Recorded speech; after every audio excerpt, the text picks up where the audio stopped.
How many hours a day do you work? Maybe a better question is, how much hours a day do you need to work in order to be successful? We have people like Elon Musk, Bill Gates, and Mark Zuckerberg that just work nonstop. Literally, all they did was wake up, work, eat, sleep, and repeat. They just did that over and over again.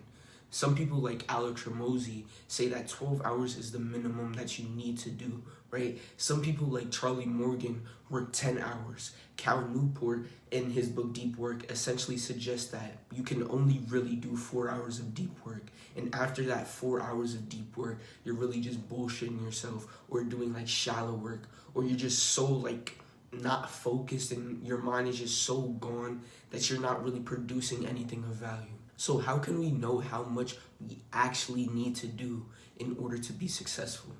I mean, the cliche would just be work hard and work for hours on end, trudging through the mud daily. But is that truly the best way? And it will get you progress. I'm not denying that working 12 hours a day won't get you progress, right? I understand that, volume is important. But all I'm saying is there's most likely a better way to work and a more efficient way to work that will get you closer to your goals with A, less work, and B, it will just get you closer faster. You will just make more progress. Section 1, what is work? You must understand what work actually means if you want to find an efficient way to work. To simply put it, the idea of work can be put into an equation. Work equals time times leverage times focus. And this equation is dynamic, meaning all the variables, so time, leverage, and focus can change, right? It's not a static equation, but we'll get into that more. So let's start with each variable. So obviously, since time is first, let's start with time first. Time seems self-explanatory, right? Basically how much time you spend on a task. So an hour, 3 hours, 5 hours, whatever. Leverage, right, is basically how much output you get relative to your input. Now, all this means is, let's take a business example. Let's say you're working on the website, right, for like a course or something, whatever. You're just working on a website for something, and you worked on this website for 5 hours. This 5 hours will be your input because it's what you're putting in. You're putting 5 hours of work on this website. Now, let's say this 5 hours of working on the website basically gives you 10 hours worth of progress in your business. This 10 hours of progress would be your output. Now, some tasks are higher leverage than others, and the highest leverage tasks are usually the ones that are the hardest, but we'll cover that in another section, basically. Just know that highest leverage task, or a high leverage task, basically gives you more output relative to your input. So it gives you more than what you put in. And last but not least is focus. Focus is essentially the kind of variable that's the reason why you can't work 16 hours a day. When you're doing like hard and mentally demanding tasks, your brain energy depletes, right? It just lowers and lowers and lowers down over time.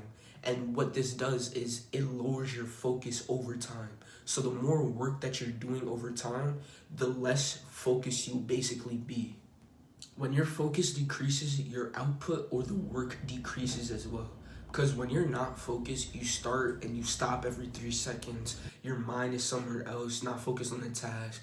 You start beginning to zone out for like 3 minutes at a time and then get back to your work. So even though technically you're at the desk doing work, you're so unfocused on said work, the quality of your work decreases. This essentially means that the first hour of work is much more valuable than the 9th hour. Because the first hour, you have 100% energy and 100% focus. But by the 9th hour, you only probably have like 15% energy and maybe like 10% focus. So basically, focus doesn't really put a cap on how much you can work, because you can work 16 hours a day, right? Like, there's nobody stopping you from working 16 hours a day. There's nobody stopping you for you working 16 hours a day, eating once, then going to sleep, and repeating that over and over again, right? If you want to truly do that, you can. But focus does put a cap on how much effective work you do, right? Let's take working 16 hours. I guarantee you 7 out of those 16 hours are just bullshit. Like, you're literally not even doing anything for those 7 hours because you're so depleted, you have no energy, and you're not focused at all. And effective work is the key here. We want effective work. We want to have as much effective work as we can, as much of like actual focused work as we can, right? We just don't want to work just to work. We want to have a purpose while we work, right? So we need to optimize time, leverage, and focus so we can squeeze as much work out, like out of us. Pause, but just squeeze. Just gonna like optimize how much you work. Section 2, how to optimize for time. So there's two ways to work. There's time work, where you essentially start work at a certain time and end at a certain time. Think like a 9 to 5, right? You start work at 9 a.m. and you end at 5 p.m. It's the same concept. Time productivity is the most common one. Time productivity and time like work go hand in hand, but for now I'm just gonna say time productivity because it's just easier to understand, right? So time productivity is the most common one. Look at the daily life of a CEO or some BS videos like Jeff Bezos' $1 million morning routine or $1 million routine or Elon Musk's $1 million routine, whatever, right? And you'll see that they'll say they work at this time and end at this time, right? And when I started doing YouTube like a year ago, right, I worked like this. I had the notion that I had to work really hard and focus on how like much hours I worked. But it turns out that after 2 to 3 hours of actual work, I was basically done for the day. And the other 4 to 5 hours of work honestly was bullshit, right? I'm gonna put it in air quotes. It wasn't really work, it was just BS, right? I wasn't really doing anything all that productive or needed for like my YouTube, right? I was just doing random shit that I felt like was productive, but really wasn't. Now there's two major problems with time productivity. The first one is that most of the time you're wasting your time at a certain point. Let's say you work like 10 hours a day, right? And let's say you want to script and record 2 videos. This will honestly only take you about 4 to 5 hours, 6 hours at most. So after hour 4 or 5, you're just going to be doing BS for the rest of the day because of like this ego boost, because like you feel like you should be doing 10 hours a day, and if you're not, you don't feel productive, right? So you just work on BS just to say that you work 10 hours a day, when in reality you only really worked 4 to 5 hours a day, and you could have just ended it at hour 4 or 5, but you did extra like kind of work that really didn't matter just to say, you know what, I'm productive, I'm a hard-working guy, right? I worked for 10 hours, when in reality you only worked for 4 hours. The second thing is that there's a constraint of time, which breeds anxiety. Maybe I'm looking into it too much, but whenever I have a time constraint on something, I get anxious. Maybe you do too, but the anxiousness kind of subconsciously makes me rush, and I'll just do worse in that thing, right? Think about it like this. You know, in school when like your teacher kind of handed you like an essay 2 weeks in advance, gave you like this rubric that you need to follow, this plan that you can follow on how to split it up so you can actually get it done in the 2 weeks, right? And you being the procrastinator you are, you're basically like, man, I don't care about that. And you have 2 weeks, so you're like, I have 2 weeks, I don't have to do this immediately. 1 week passes by and you're still like, I don't care about this, I got time. Then three days pass by and there's only 4 days left, then 2 days, then 1 day, and now you're literally just at like your computer at 1 a.m. rushing this paper, typing it as fast as you can. And now you have like this sense of urgency because you're right near the deadline. And this sense of urgency gives you kind of like, what's the word, motivation to act on this thing. It kind of springs you into action. It gives you that fire that you needed to finally get the action, right? Do the action. But that's not enough, right? Since you have so little time, right? And you're so anxious about it, you just half-ass the essay. Maybe you even use ChatGPT, but you just half-ass this essay. And this essay is just good enough just to get you a passing grade rather than getting you an A or something. Now, the same thing applies with this. Since you have the constraint of time, let's say 4 hours, you're going to do this thing. You're going to have in the back of your mind that you only have 4 hours. And maybe you don't know this, but subconsciously you start to rush this thing, especially the closer you get to those 4 hours, right? And this, basically, you rushing drops the quality. And the quality drops because you're worried about getting this thing done rather than taking your time to make it the best that you can make it. Right? You're basically focused on, okay, I need to finish this rather than I need to make this the best I can. So it's kind of like an oxymoron. On one hand, a problem with time productivity is you might have too much time where you're just doing fake work to make yourself feel like you're working more just for that ego boost and to make yourself believe you're working hard. And on the other side, you have like a constraint of time, or at least the illusion that you have a constraint of time that gives you kind of like this anxiety that you might not finish it in this like time kind of block. So you kind of just end up rushing it because you're worried on getting the thing done, that task done, rather than doing that task at the best of your ability. And therefore the quality drops because of the work. After I realized that focusing on how much hours I spend working didn't really give me the progress I wanted, I watched a couple videos about work and I realized that, hey, maybe this isn't the way. And I started focusing on what I do rather than how long I'm working. And I call this goal productivity. Maybe someone has already said this, maybe they've already made this concept, but I basically found it on and made it myself, so I'm just gonna say I made it, right? So basically, goal productivity or goal work. Well, we're just gonna say goal productivity, right?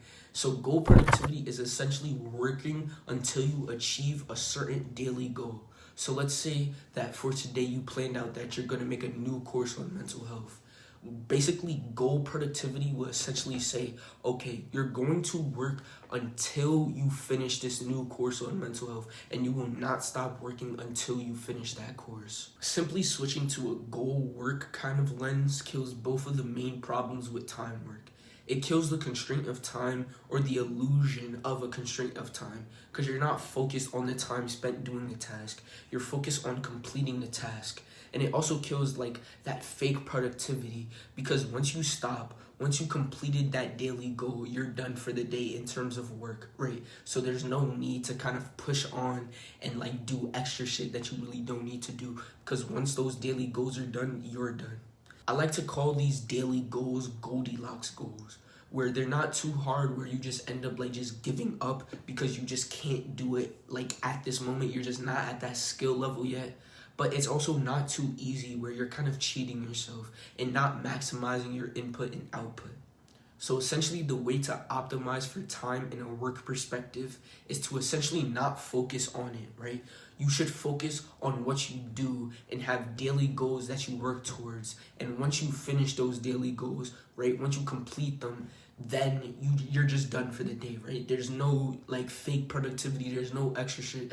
Once you finish these daily goals, you're done for the day and you can go on with your life. Section 2, optimize for leverage. So leverage is essentially how much input you have for your output. Now, if we want to optimize our work, we must know what characterizes a high leverage task and a low leverage task. A high leverage task essentially gives you more output than input, right? So it will be asymmetrically in favor of the input. And it will kind of look something like this, where you can see on the left side, there's a little work, like you're putting in probably 2-3 hours of work, but you're getting a lot of progress in return. The direct opposite of this is a low leverage task. And this is basically asymmetrically in favor of the output, which will look more like this, where you're putting in a lot of work, but you're not really getting anything out of it. Now, leverage is determined by specificity, and there's a law that is basically called the law of specificity, which basically states that the body adapts to the type and amount of physical activity it's exposed to. And all this basically means is that, let's say a basketball player wants to get better at basketball.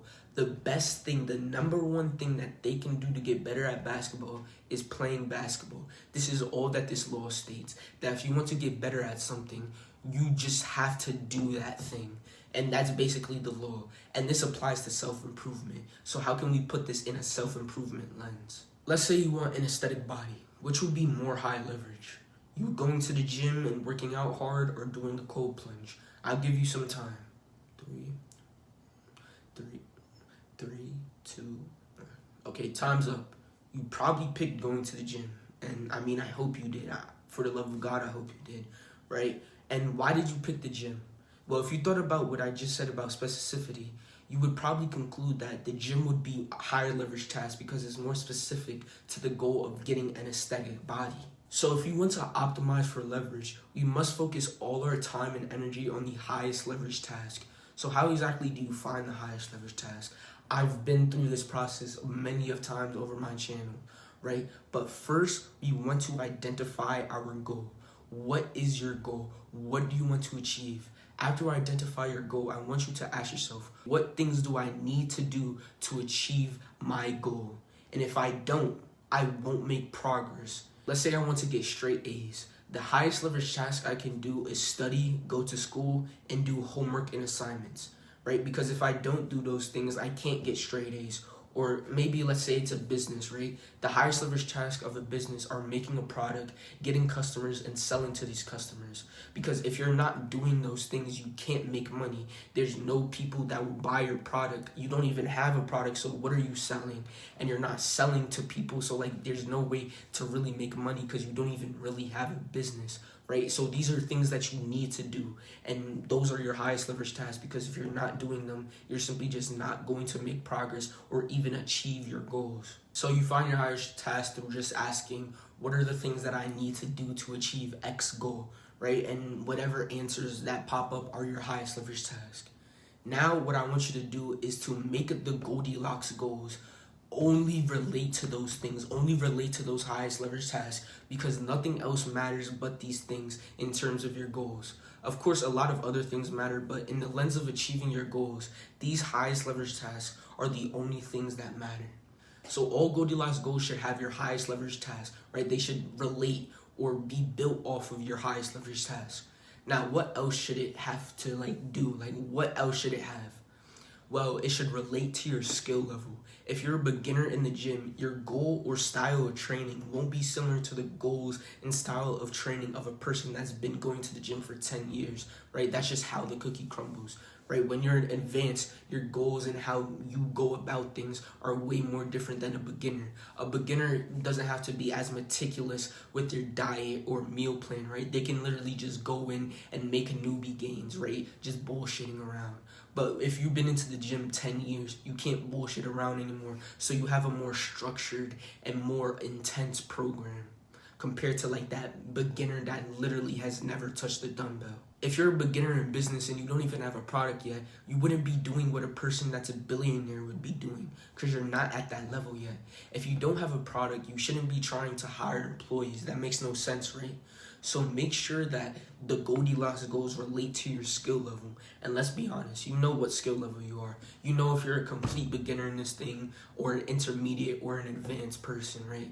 You know what skill level you are. So I don't have to tell you. So while you're writing down your Goldilocks goals, ask yourself, what would a beginner or intermediate or advanced person do in terms of my field? And field essentially just means if you want an aesthetic body, your field would be fitness. If it's 10K a month, your field would be business. If it's straight A's, your field would be academics. So just ask yourself, if it's an aesthetic body, what would a beginner do in fitness? Or what would an intermediate do in business? Or what would an advanced person do in academics, whatever, right? So basically, it's just a more broader concept that your goal is attached to. Another thing you have to take into account with these Goldilocks goals is how much time you actually have to work. For example, I'm scripting this on Monday, but I have school on Monday, right? So I can't really go and do my usual 6 hour work sprints, right? Because I don't have time. I simply just don't have time, because I have to get to school, or not get to school, but leave school at 7:20, right? So I can't really, do a lot of work, right? I wake up at my usual time, 4 a.m., but I can only have 3 hours of work during that school day, because first off, school takes a big chunk. So by the time school's over, it's already 2:50, right? That's a big chunk. And plus, I'm not even accounting for me going to MMA, or me going to not me going, but me working out and doing other stuff, right? Commuting and stuff. This doesn't even take into account all of that, right? Just that school block alone is big enough and a huge chunk of my time. So simply, I just don't have time to work 6 hours, 8 hours a day, right? I only have 3 hours a day. So essentially, I have to have an easier Goldilocks goal in order for me to kind of do productive work in those 3 hours. Because if I did the Goldilocks goal that I do when I have all the free time in the world during the weekend, I'm simply just not going to get it done, because that Goldilocks goal is used for that specific time where I have a lot of free time and a lot of time to work. But if you don't have a lot of time, basically make your Goldilocks goals shorter and easier. But when you have a lot of time, make them harder and more time consuming. That's basically the number one rule. Section 3, optimize focus. Focus is essentially how much attention you put into a certain thing. The less focused you are, the less attention you're putting on it, meaning you won't make as much progress on that thing. If you want to optimize focus, you must get into a flow state fast, because this flow state will allow you to make big bursts of progress and really push you towards your goals. And we basically do this by essentially, obviously, number one, getting into a flow state fast, getting rid of distractions, and making the work more fun. Let's start with getting into a flow state. If you want to be focused while doing work, you need to get into a flow state. A flow state is basically when you're not really thinking and you're just doing. That's what we want. We don't want to really think about anything. We just want to do. We just want to script the video. We just want to record the video. We just want to, make the website. We don't want to think. We don't want to have thoughts in our brain. We just want to do. That's the ideal working conditions. And if you've worked in like the early hours, like 4 a.m. like me, you would know that it takes a little time for you to actually get into a flow state, because you're like busy trying to wake yourself up. For me, while I was like scripting this kind of like scripting this script, it took me about 30 minutes because I was just trying to wake up. And it took me like another 10 to just get into that flow state. So I wasted about 40 minutes just trying to get into a flow state. 30 of those minutes was just me trying to wake up, and the other 10 was me actually getting into the flow state. And I count me wasting those 40 minutes trying to get into a flow state for not having an outline of what I was going to do, an outline on how I was going to script it. So I'll say another way to stay focused and get into a flow state when you're working is create an outline.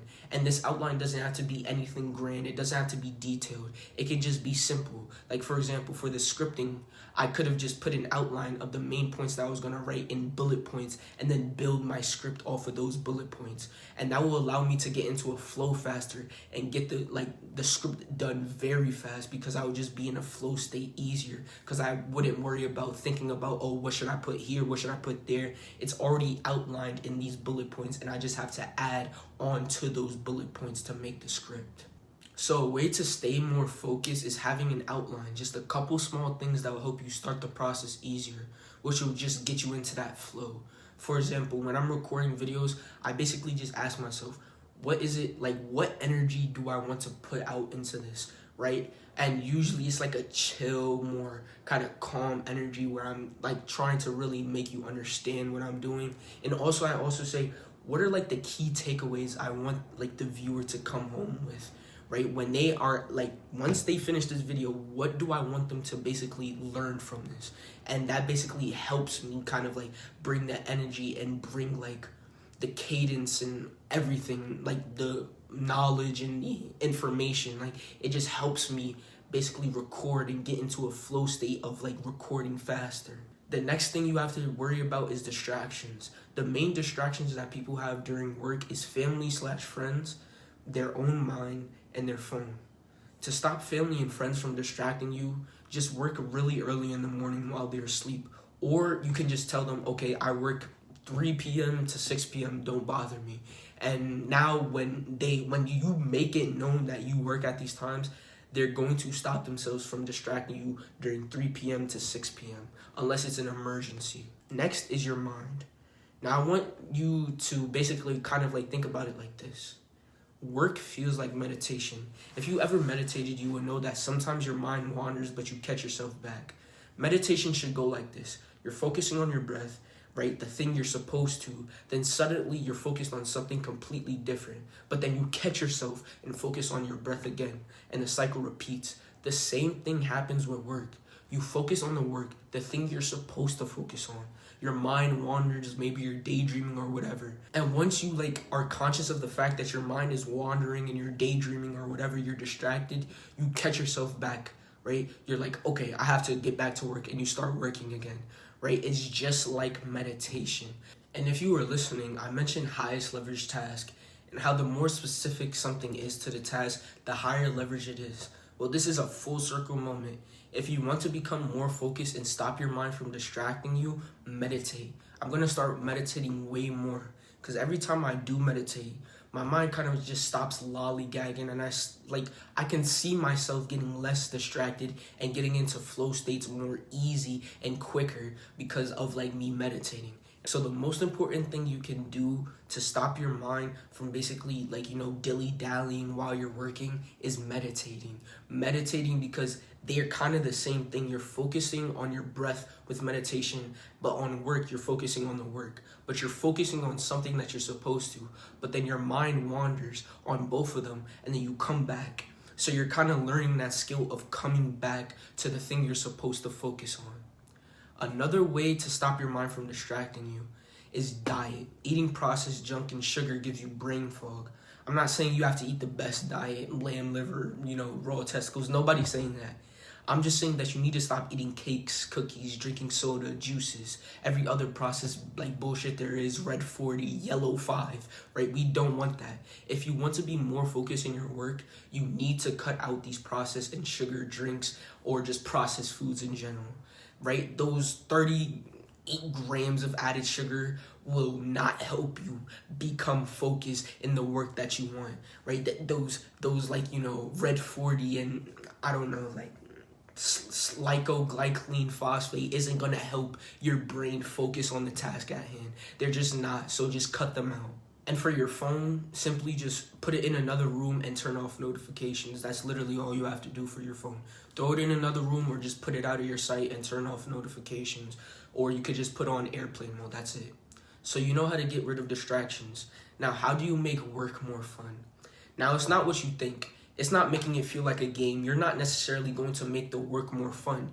You're going to make it the most fun thing you do, in the sense that you're going to cut out all the other instant gratification and actual fun activities like porn or YouTube or junk food, because work can never be more fun than those things. Let's be honest here. It can never be more fun than jacking off or binging YouTube while eating chips. But if we cut these things out, the things that are more fun than the work out, the work will appear more fun. This work is the only thing that's left that gives us some sort of stimulation, so it's going to appear more fun.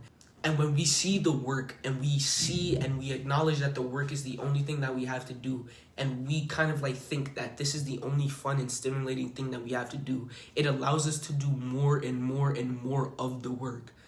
Now, that's basically it. Right? You just make the work more fun by cutting out, the instant gratification. And I'm probably going to make a deeper video on how to actually cut it out. Or I probably already have a video on it. It's probably like a good habits, like you replacing good habits and stuff. But if I don't, I'm definitely going to make a video on how to. But basically try to cut out all the really mentally like stimulating instant gratification activities. Because what this would do is now this is the only thing you have left that's stimulating. So it's going to appear more fun. That's essentially it. You're not necessarily making it like the thing more fun. You're just making everything else like more boring, right? So that thing is the only fun thing left, Well, that's all I have for you today. I wish you luck on your journey, and peace.